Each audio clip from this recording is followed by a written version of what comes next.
الحمد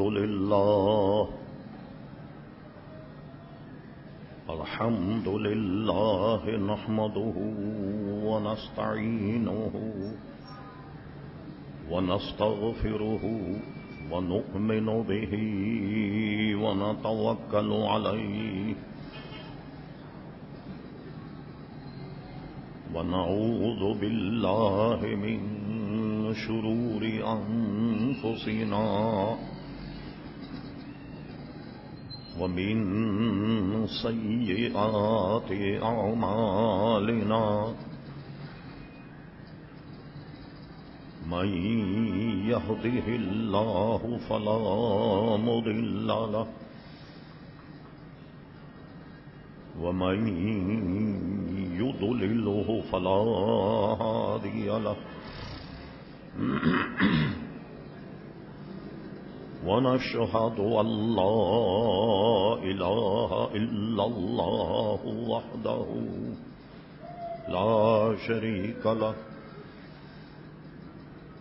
ونشهد أن سيدنا ومولانا محمدا عبده ورسوله أرسله بالحق بشيرا ونذيرا صلى الله تعالى على خير خلقه سيدنا محمد وآله وصحبه أجمعين أما بعد فأعوذ بالله من الشيطان الرجيم بسم الله الرحمن الرحيم فمن كان يرجو لقاء ربه فليعمل عملا صالحا ولا يشرك بعبادة ربه أحدا صدق الله مولانا العظيم وصدق رسوله النبي الكريم إن الله وملائكته يصلون على النبي يا أيها الذين آمنوا صلوا عليه وسلموا تسليما اللهم صل على سيدنا ومولانا محمد معدن الجود والكرم وآله وبارك وسلم صلاة وسلاما عليك يا سيدي يا رسول الله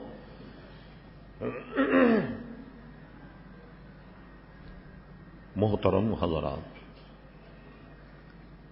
مختصر حمد و صلات کے بعد اس فقیر حقیر نے آپ حضرات کے سامنے قرآن مجید فرقان حمید 16ویں پارے سے ایک آیت مقدسہ تلاوت کرنے کا شرف حاصل کیا۔ قبل اس کے کہ کچھ عرض کیا جائے، اللہ تبارک و تعالی سے دعا فرمائیں کہ وہ اپنے پیارے حبیب لبیب نبی کریم رؤوف الرحیم علیہ افضل الصلاۃ والتسلیم کے صدقے و طفیل مجھے حق کہنے کی توفیق عطا فرمائیں۔ ہم تمام شرکائے محفل کو اللہ تعالی حق سن کر حق کو قبول کرنے کی اور اس پر عمل کرنے کی توفیق عطا فرمائے۔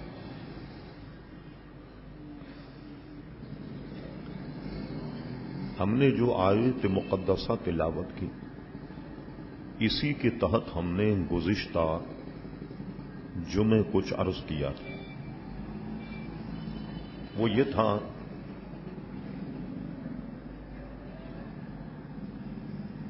کہ جسمانی بیماریوں کا علاج حکیم اور ڈاکٹر کرتے ہیں، بعض ہم میں روحانی بیماریاں بھی ہیں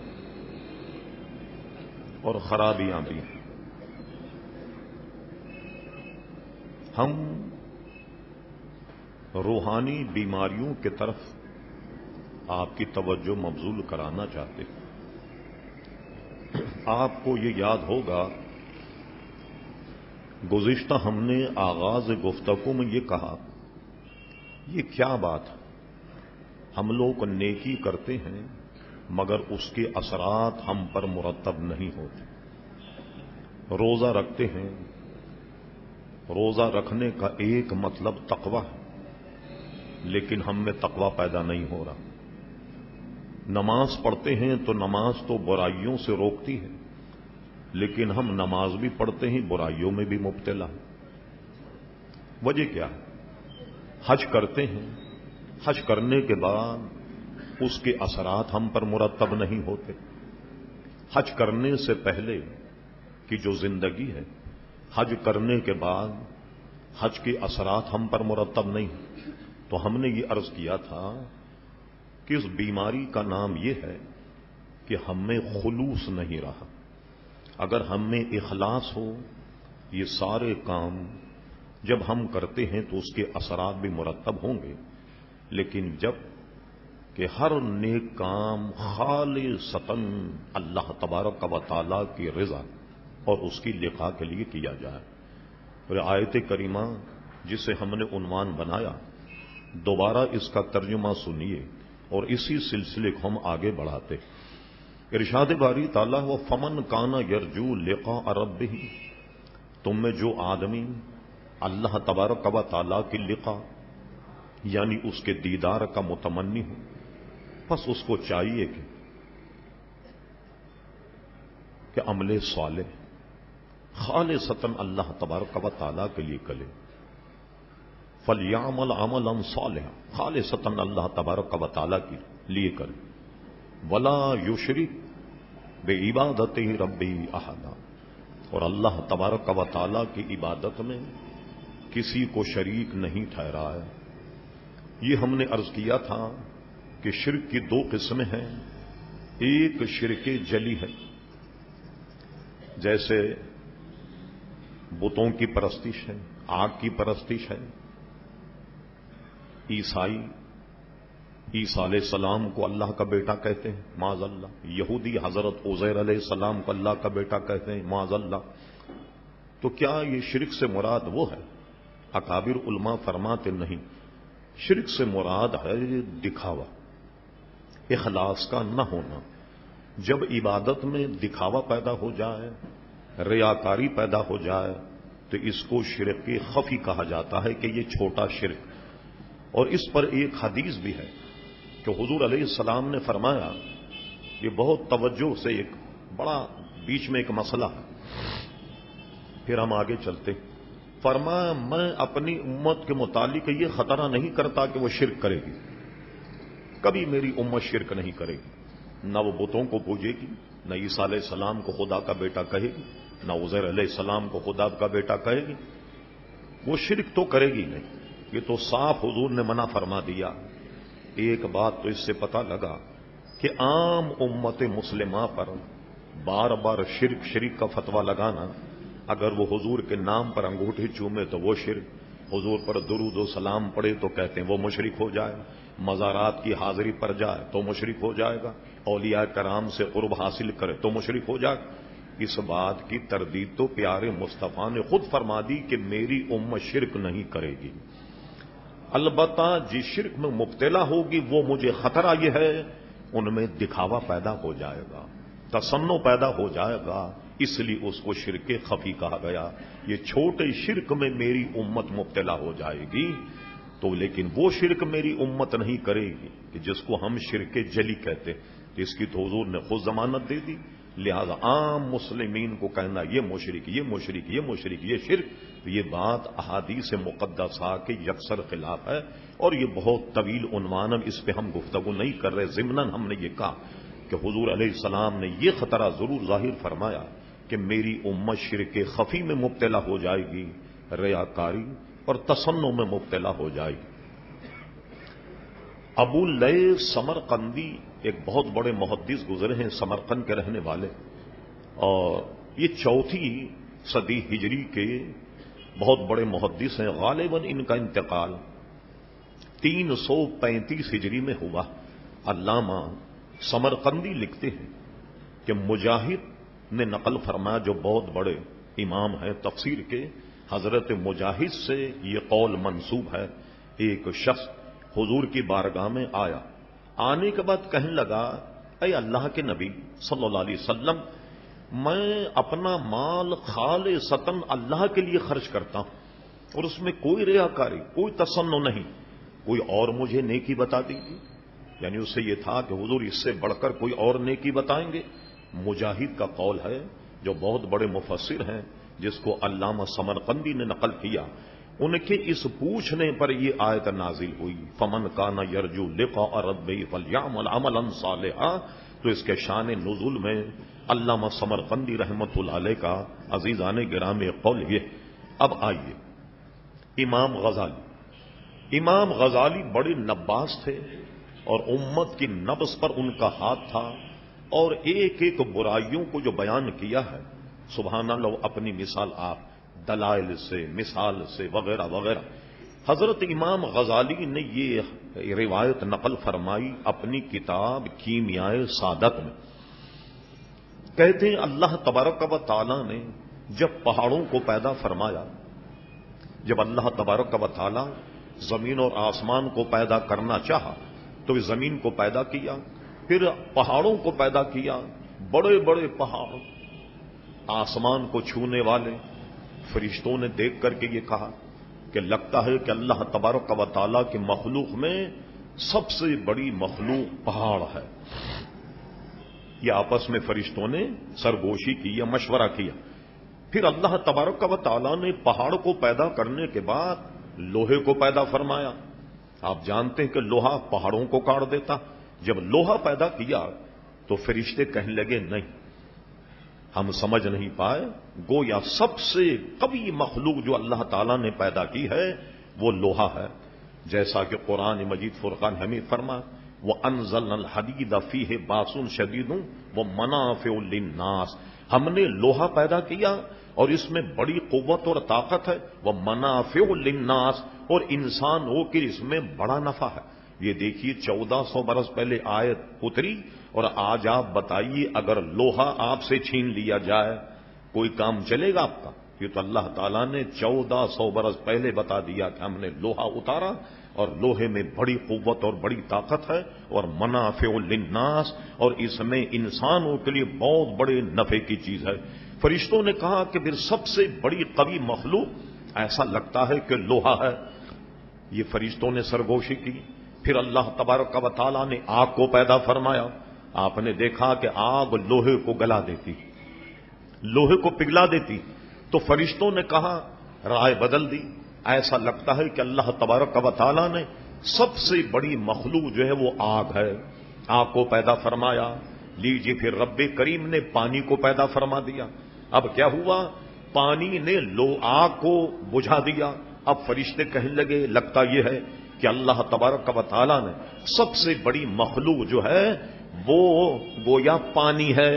پانی کو پیدا کرنے کے بعد اللہ تعالیٰ نے ہوا کو پیدا فرمایا جو پانی کو بہا کر کے لے جائے۔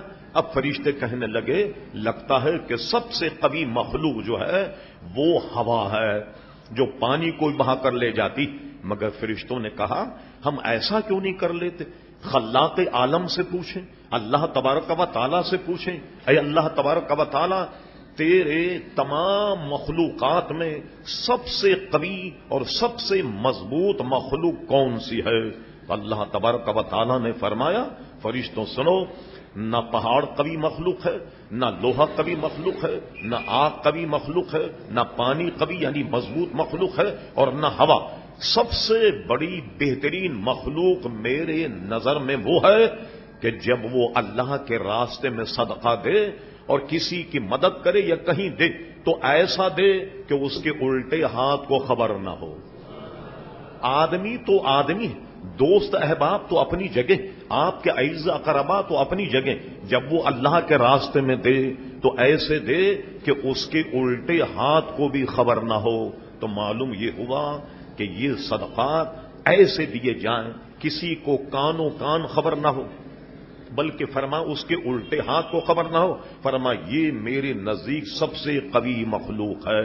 چلیے اس سے پتہ تو لگ گیا کہ قوی مخلوق انسان ہے، اور وہ انسان ہے کہ جو دہنے ہاتھ سے دے تو بائیں ہاتھ کو خبر نہ لگے۔ لیکن یہاں علماء کا کچھ کلام وہ یہ ہے کہ اس کا مطلب یہ ہے کہ آپ نماز کسی کوٹھری میں جا کر کے پڑھیں تاکہ کوئی دیکھے نہیں، یہ اس کا مفہوم نہیں۔ جو فرائض ہیں، حج آپ کیا اکیلے کر سکیں؟ نہیں، سب کے سامنے حج کرنا ہوگا۔ اس کے علاوہ جب آپ زکوٰۃ دیں تو زکوٰۃ خفیہ دیں گے یا کیسے دیں گے؟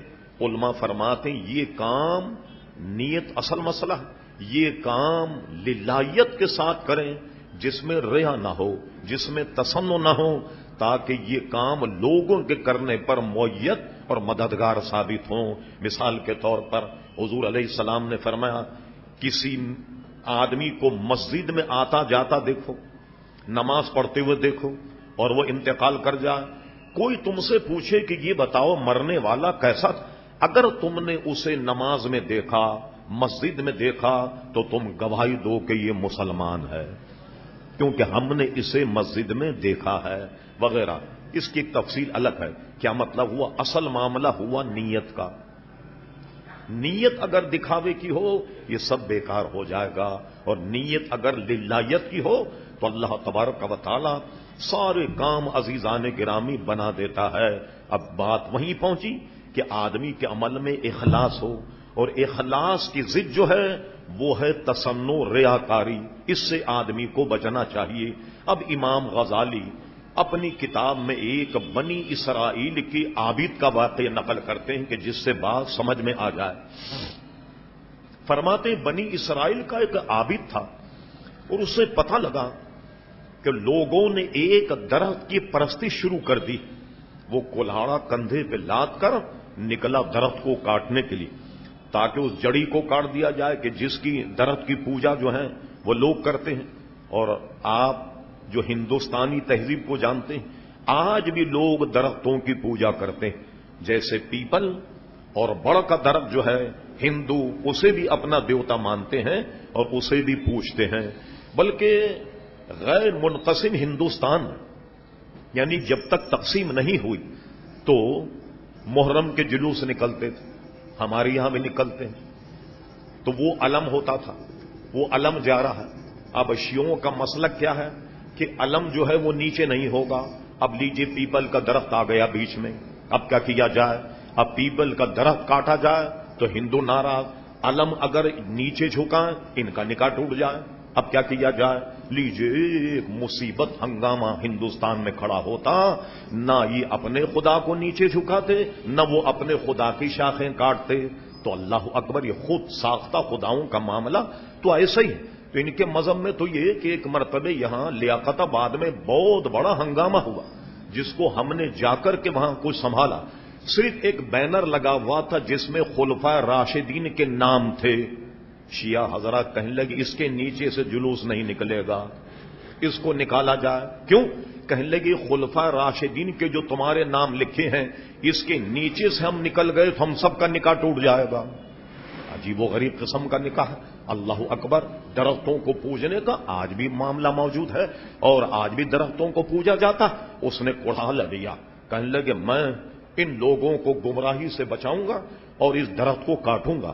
جیسے وہ گیا، ہر نیک کام کرنے میں شیطان آڑے آ جاتا، اس لیے فرما ان شیطان للانسان عدو مبین، کہ اے لوگوں شیطان تمہارا کھلا ہوا دشمن ہے، جب بھی کوئی نیک کام کرو تو آڑے آ جائے گا۔ شیطان جناب اچھا لباس پہن کر جیسے کوئی فقیر یا اللہ والے لوگ ہوں اس عابد کے پاس آ گیا، اس عابد سے کہا میرے بھائی کہاں جا رہے ہیں؟ کہنے لگے فلاں جگہ ایک درخت کی لوگ پوجا کرنے لگ گئے، میں اس درخت کو کاٹنے جا رہا ہوں۔ شیطان نے کیسا حربہ استعمال کیا، اس کا ایک ایک حربے کی جھلک آپ سنیے کہ جب ایسا معاملہ ہو تو ہوشیار چوکس رہیں تاکہ شیطان کے مکر و کید سے بچا جائے۔ شیطان کہنے لگا تو کوئی اللہ کا نبی ہے جو لوگوں کو ہدایت دینے کے لیے جا رہا ہے؟ تو ایک امت ہی۔ اچھا پھر کیا تجھ پر یہ وحی آئی، کوئی القاء آیا اس درخت کو کاٹا جائے؟ کوئی ایسی بات بھی تجھ پر نہیں۔ اچھا عابد یہ ذرا سوچ، اگر تو نے اس درخت کو کاٹ بھی دیا تو کیا درخت یہ ایک ہی ہے؟ لوگ دوسرے درخت کو پوجنے لگ جائیں گے، اب کیا ہوگا؟ کہ لیجیے تو بات تو پھر وہیں رہی، وہ درخت اگر کٹ بھی گیا تو دوسرے درخت کو لوگ پوجنے لگ جائیں، اور اللہ نے تجھ کو نبی بھی نہیں بنا کر بھیجا، نہ تجھ پر القاء ہے، نہ تو اس کا مکلف ہے، نہ اس کا ذمہ دار، تو بلا وجہ کہ کیوں ایسا نہیں لگا آستین چڑھا میں تو کاٹوں گا اس درخت۔ پھر آگے بڑھا، پھر شیطان نے سمجھایا، لیکن جب یہ عابد نہیں سمجھا تو شیطان نے اپنا وار استعمال کیا کہ عابد سے کشتی لڑ کر عابد سے جب لڑنے لگا تو عابد نے جناب کیا کیا کہ شیطان کو زیر کر کے لٹا دیا اور اس کے سینے پر بیٹھ گیا۔ شیطان ہار گیا۔ شیطان ہارنے کے بعد اب اس نے کہا اب اسے کیسے سمجھایا جائے، پھر یہ اٹھا، پھر درخت کی طرف لپکا۔ شیطان نے اس کو کہا دیکھ میں تجھ سے پہلے کہہ چکا ہوں تو اس کا مکلف نہیں، نہ چوپے وہی آئی، نہ تو کوئی نبی ہے، کیوں بلا وجہ یہ کام کر رہا؟ تو اس درخت کو چھوڑ دے، ان کے پوجنے والوں کو چھوڑ دے، میں تجھے ایک ترکیب بتاتا ہوں۔ تجھے ترکیب یہ بتاتا ہوں کہ تو جب روزانہ صبح اٹھے تو اٹھنے کے بعد جب تکیہ اٹھائے تو 2 دینار تیرے تکیے کے نیچے روزانہ ملیں گے، اور دیکھ تو فقیر آدمی ہے، غریب آدمی ہے، تو کیا کرنا 1 دینار تو دن بھر خرچ کرنا، خوب روٹی سالن قورمہ بریانی خوب کھانا، اور 1 دینار جو تیرے پاس بچ جائے اس کو اللہ کے راستے میں صدقہ کر دینا، کسی نیک کام میں، کتنا ثواب تجھے ملے گا، کہاں تو در رکھا۔ عابد کی سمجھ میں آ گئی اور شیطان کے شکنجے میں آ گیا۔ عابد صاحب گھر آئے، صبح تکیہ اٹھایا، 2 دینار سونے کے ملے، اوہو، 1 کو خوب خرچ کیا اور 1 کو اللہ کے راستے میں خیرات کر دیا، بڑا خوش تھا کہ سودا بڑا اچھا ہوا ہے۔ اور اس کے بعد 2-4 دن گزرنے کے بعد جب تکیہ اٹھایا دینار ندارت، کہنے لگے کمبخت جھوٹ بول گیا، 2-3 دن تو دیے، چوتھے دن اس نے دھوکہ دیا، پھر کلہاڑا لے کر چلا گیا درخت کاٹنے کے لیے۔ جب گیا تو شیطان نے پکڑ لیا، اس نے کہا کیا بات؟ کہنے لگے میں درخت کاٹ کر رہوں گا، دھوکہ دیا تم نے، آج تو دینار ملے ہی نہیں۔ اس نے کہا درخت تو تیرا باپ بھی نہیں کاٹ سکتا۔ پھر گتم گتا ہوئی، شیطان نے پکڑ کر چڑیا کے بچے کی طریقے سے گردون مروڑ کر کے نیچے پھینک دیا اور بیٹھ گیا اس کے سر، اس کی چھاتی پر۔ عابد کہنے لگا یہ بات تو بتا ذرا، پہلے تو میں نے 4 دن پہلے تجھے پچھاڑ دیا اور آج تو نے مجھے پچھاڑ دیا، چڑیا کی بچی کی طریقے سے دبوچ کر رکھ دیا۔ اس نے کہا سن، راز یہ ہے کہ میں شیطان ہوں، تو جب چلا تھا درخت کاٹنے تو اس وقت تجھ میں خلوص تھا، ریاکاری نہیں تھی، تو اب کیا ہوا جب تجھ میں خلوص تھا، ریاکاری نہیں تھی تو مجھ پر غالب آ گیا۔ ایسا آدمی شیطان میں غالب آ جا۔ آج تجھے مال نہیں ملا، آج تجھے ریال نہیں ملے، آج تجھے دینار نہیں ملے تو دینار کے چکر میں درخت کاٹنے کے لیے آیا، اس لیے آج میں نے تجھ کو کمزور پایا اور تجھے پٹک کر رکھ دیا، اور نکل جائے یہاں سے ورنہ جان سے مار دوں گا۔ لیجیے عابد صاحب کا حساب برابر ہو گیا، 4 دن کے اندر وہ درخت بھی رہ گیا، پوجا بھی رہ گئی، اور لیجیے وہ اپنی منزل کو عابد پہنچ گیا۔ اس لیے سرکار ابد قرار کا ارشاد مشکا شریف کتاب العلم دوسری فصل میں کہ ایک عالم شیطان پر 1000 عابد سے زیادہ بھاری ہے۔ عابد دھوکہ کھا جائے گا لیکن عالم دھوکہ نہیں کھائے گا، سمجھ جائے گا کہ شیطان کا مکر و قید ہے۔ اب ذریعے سے ہم گفتگو بتاتے، مولانا روم نے مثنوی شریف میں کئی صفحات پر اس کا ذکر کیا۔ فرمایا حضرت امیر معاویہ رضی اللہ عنہ کی ایک دن نماز جماعت رہ گئی، اکیلے نماز پڑھی گھر میں۔ امیر معاویہ صحابی رسول اور وہ گڑ گڑا کر روئے اللہ تعالیٰ کی بارگاہ، مولا آج میری جماعت چلی گئی، خوب رونے کے بعد کیا ہوا کہ دوسرے دن ایک آدمی نے اٹھا دیا دروازہ کھٹکا، امیر معاویہ اٹھو، جماعت کا وقت ہو گیا۔ امیر معاویہ اٹھے اور تقاضائے بشریت گمان یہ تھا کہ کوئی نیک آدمی ہوگا جس نے نماز کے لیے اٹھایا۔ امیر معاویہ اٹھے، بھائی تمہارا بہت بہت شکریہ کہ تم نے میری جماعت بچا لی، ذرا آپ بتائیے آپ کی تعریف، کون صاحب ہے آپ؟ کبھی محلے میں نظر نہیں آئے، کبھی دیکھا نہیں، کون صاحب؟ ارے کہنے لگے حضرت آپ نماز پڑھیے، بندے کے تعارف کا کیا چھوڑ دی؟ کہنے لگے نہیں بتا تو ہے کون؟ کہنے لگے آپ مجبور کرتے ہیں تو سنیے، بندے کا نام شیطان ہے۔ شیطان نماز کے لیے جگایا؟ پکڑ لیا، انہوں نے کہا نہیں، بتا اس میں تیری کیا قید اور کیا تیرا اس میں معاملہ ہے، بغیر بتائے نہیں چھوڑوں گا۔ انہوں نے کہا آپ پوچھتے ہیں تو میں بتا دوں گا۔ کل آپ کی نماز چلی گئی، جماعت چلی گئی، آپ اتنا روئے کہ اللہ نے فرشتوں کو حکم دیا کہ امیر معاویہ کی نماز کا ثواب روز کی نسبت آج 70 درجے بلند کر کے لکھا جائے۔ نماز اگرچہ جماعت چلی گئی مگر خلوص تھا، روئے دھوئے، جب بے کریم کی بارگاہ میں گویا گریا کی اور افسوس کیا، اللہ اکبر۔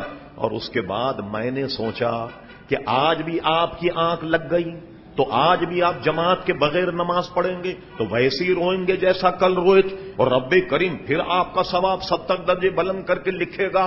تو میں نے سوچا کہ وقت ہی پر آپ کو نماز پڑھا دی جائے۔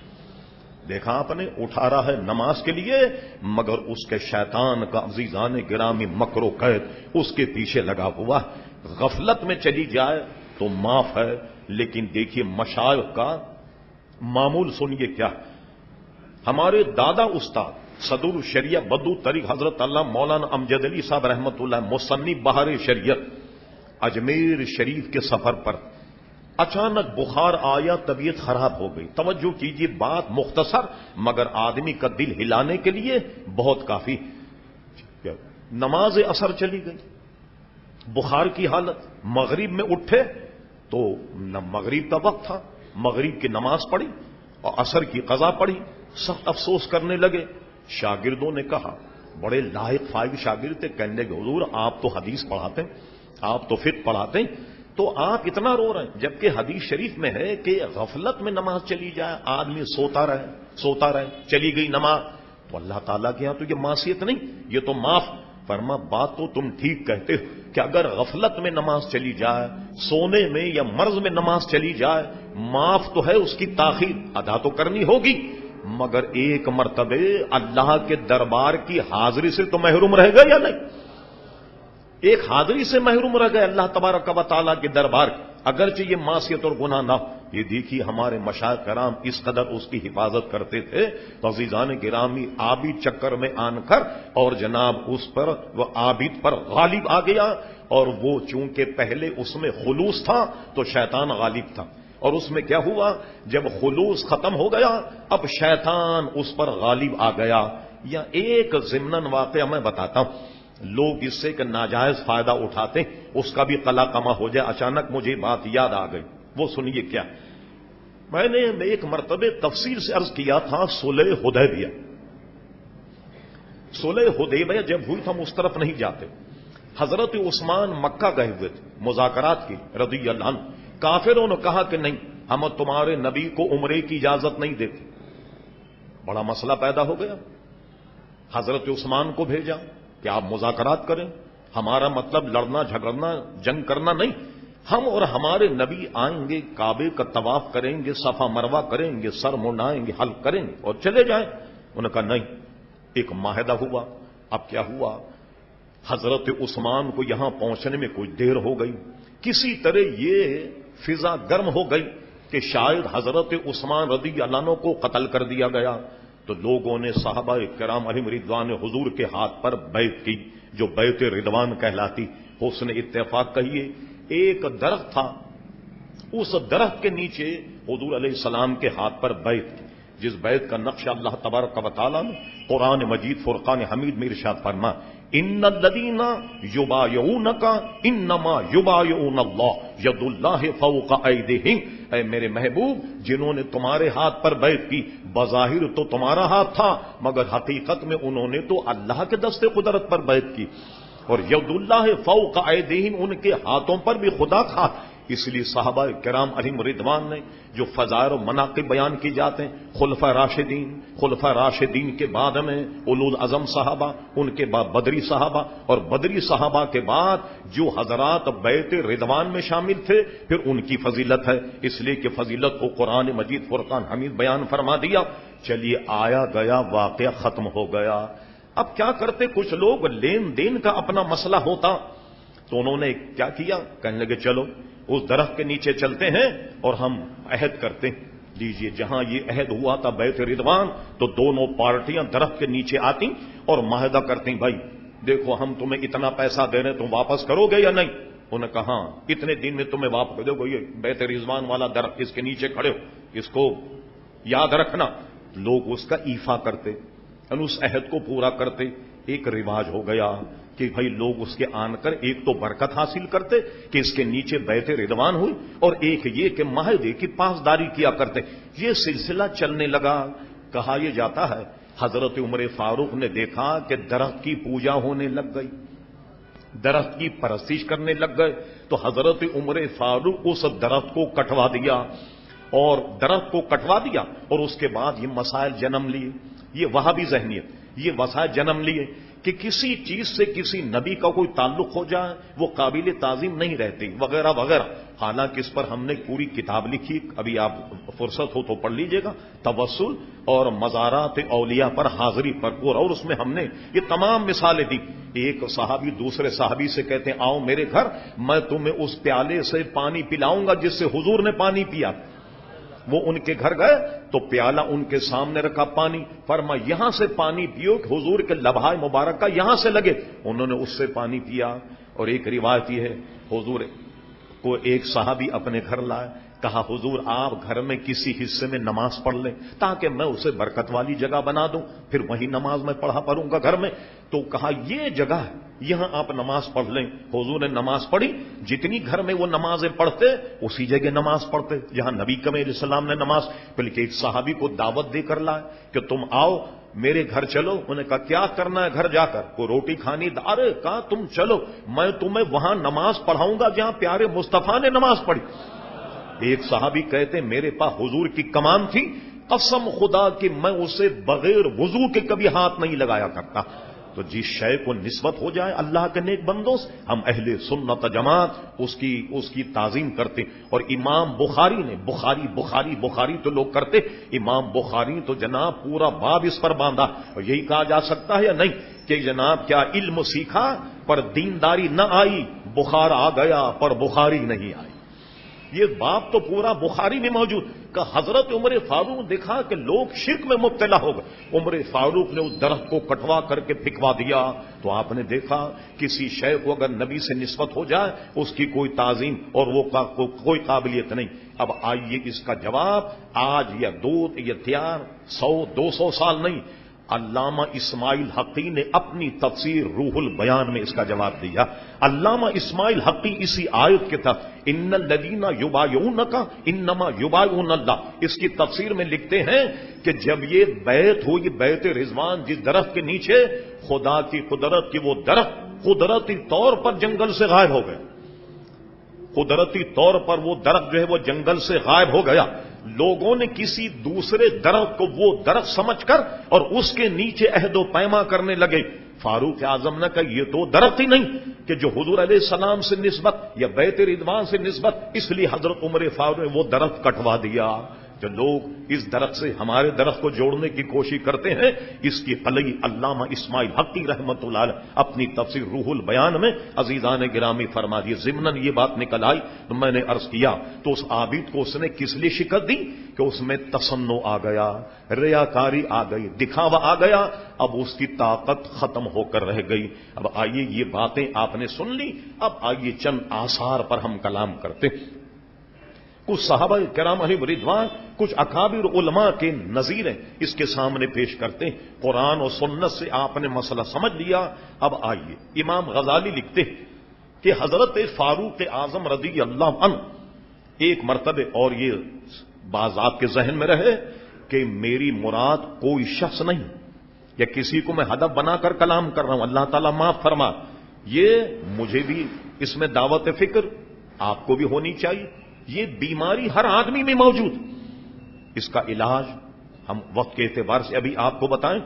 ایک شخص کو حضرت عمر فاروق نے دیکھا ایسے گردن ٹیڑھی کیے ہوئے کچھ پڑھ رہا. دیکھنے والا یہ سمجھے بڑا خلوص کے ساتھ میں پڑھ رہا, گردن ٹیڑھی کیے لگا ہوا ہے, اللہ اللہ کر رہا. فاروق اعظم اس کے پیچھے گئے. جانے کے بعد اس کو ایسے دھکا دیا. دھکا دینے کا او شخص گردن سیدھی کر. پیچھے اس نے دیکھا, اوہو حضرت عمر فاروق گردن تو سیدھی ہونی تھی. فاروق اعظم کو دیکھا, ان کا دبدبا اتنا کہ اس کی گردن سیدھی ہو گئی. اور کتنا شاندار مسئلہ بتایا, سونیری حروف سے لکھی, اپنے دل میں اس کو نقش کر لیجئے. فاروق اعظم نے فرمایا خلوص جس کا نام ہے اس کا تعلق دل سے ہے, گردن سے نہیں ہے.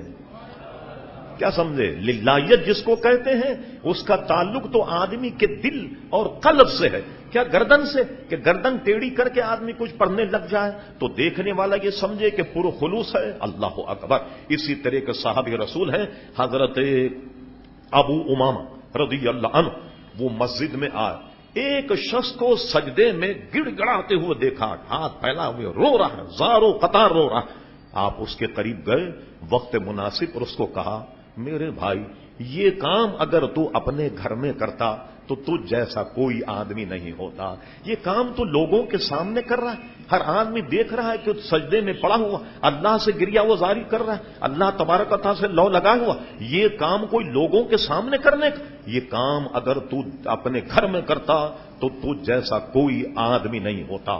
حضرت سعید ابن مسیب مدینہ منورہ کے یہ ایسے تابعین, ان کے والد صحابی اور یہ ایسے تابعین.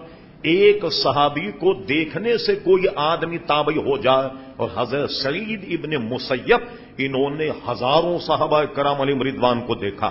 اور حدیث کے معاملے میں بڑا اونچا مقام ہے حضرت سعید ابن مسیب کا. اس کو اسماء الرجال تہذیب وغیرہ میں ملاحظہ فرمایا جا سکتا.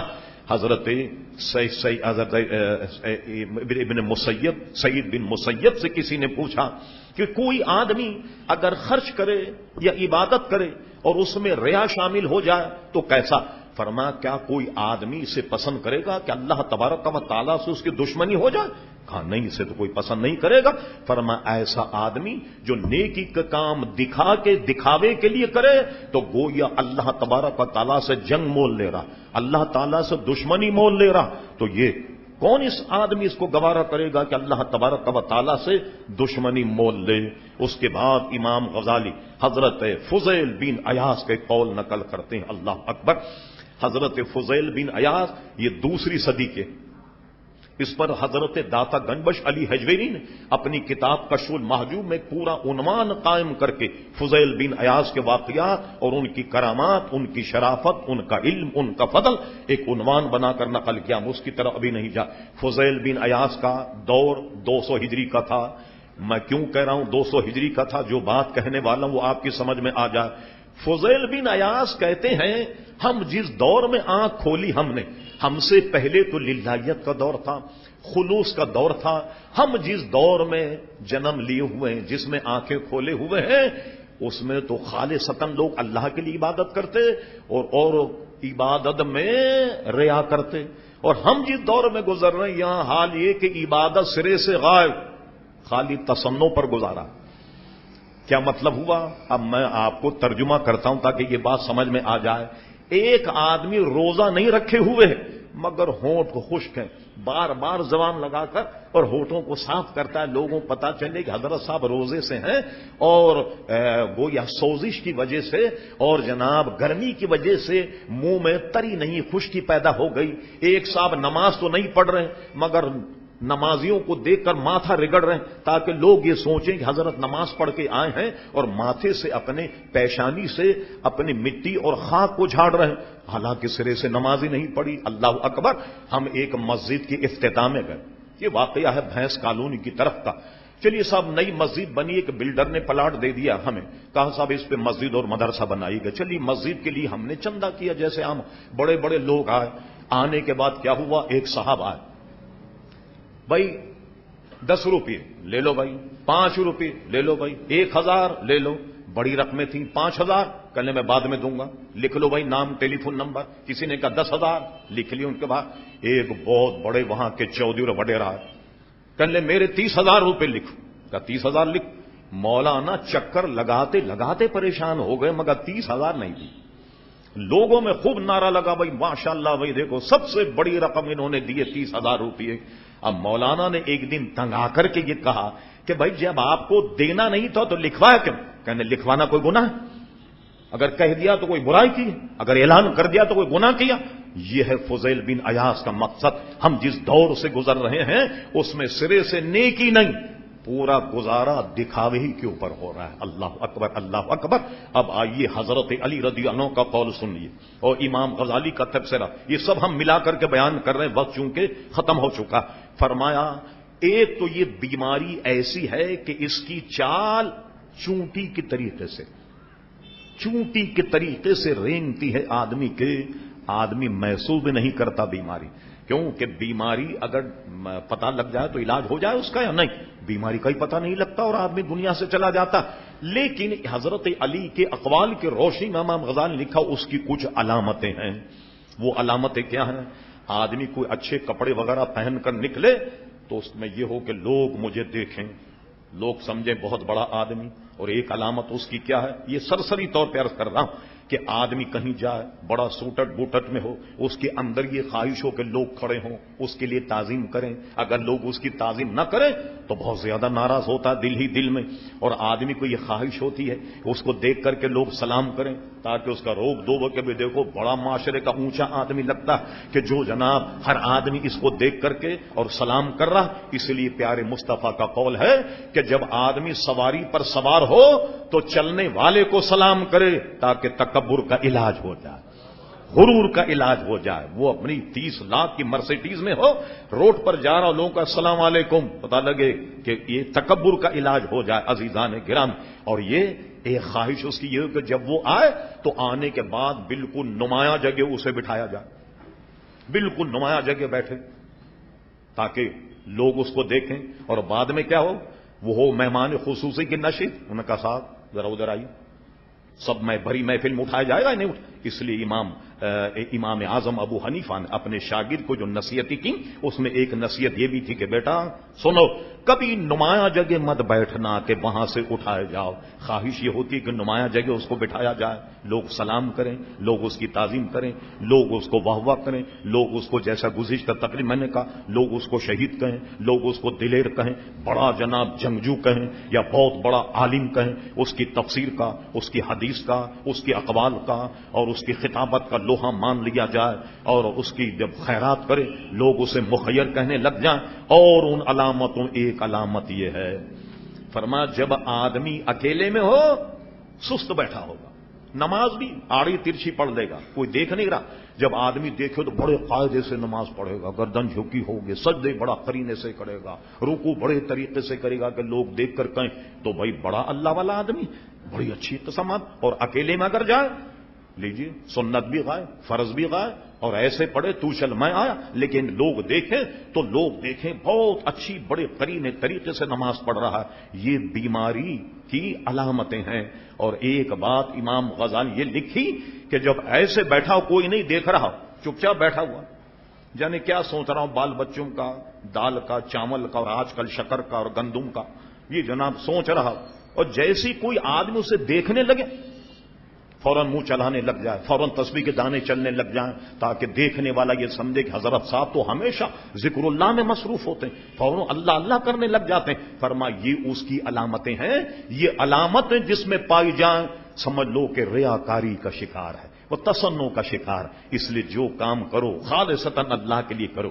آپ جانتے ہیں صوفیہ ان کا معاملہ دوسرے لوگوں سے کیا، وہ حقیقت اور معرفت جن میں حاصل اس کو پہنچ جاتے ہیں۔ فرمایا یہ کوئی عبادت ہے کہ جہنم سے بچنے کے لیے کر رہے، یہ عبادت ہے کہ جنت حاصل کرنے کے لیے کر رہے، یہ صوفیہ کی بات بتا رہا ہوں جو بڑے اونچے قسم کے لوگ ہوتے ہیں. بھائی باقی آدمی عبادت تو جہنم سے بچنے کے لیے کرتا، یہ اللہ اس کے رسول کا حکم بھی ہے جنت حاصل کرنے کے، فرمایا یہ پڑھو یہ نمازیں پڑھو جنتی ہو جاؤ، یہ بھی اللہ اس کے رسول کا حکم ہے. لیکن ان کا نظریہ یہ ہے کہ جب تم عبادت کرو تو خالصتاً اللہ کے لیے کرو. ارے جب اللہ راضی ہو جائے گا تو جہنم سے نہیں بچو گے؟ جب اللہ راضی ہو جائے تو کیا جنت عطا نہیں فرمائے؟ اس لیے ہر کام خالصتاً اللہ کے لیے کیا جائے، اس کے ثمرات یقیناً عزیزان گرامی مرتب ہوں گے. یہ مت سمجھیے کہ بولنے والا بڑا نیک ہے آپ لوگ گناہ گار ہیں. یہ بیماری ایسی ہے کہ بڑے بڑے لوگ اس میں مبتلا ہیں، اور امام غزالی کے بقول اس کی چال چونٹی سے بھی زیادہ دھیمی ہے، لوگ محسوس نہیں کر پاتے اس لیے اس کا شکار ہو جاتے ہیں. اللہ تبارک و تعالی اپنے حبیب کے صدقے تصنع ریاکاری سے ہمیں بچائے اور خلوص کی دولت سے ہمیں مالا مال فرما دے. وما علینا الا البلاغ.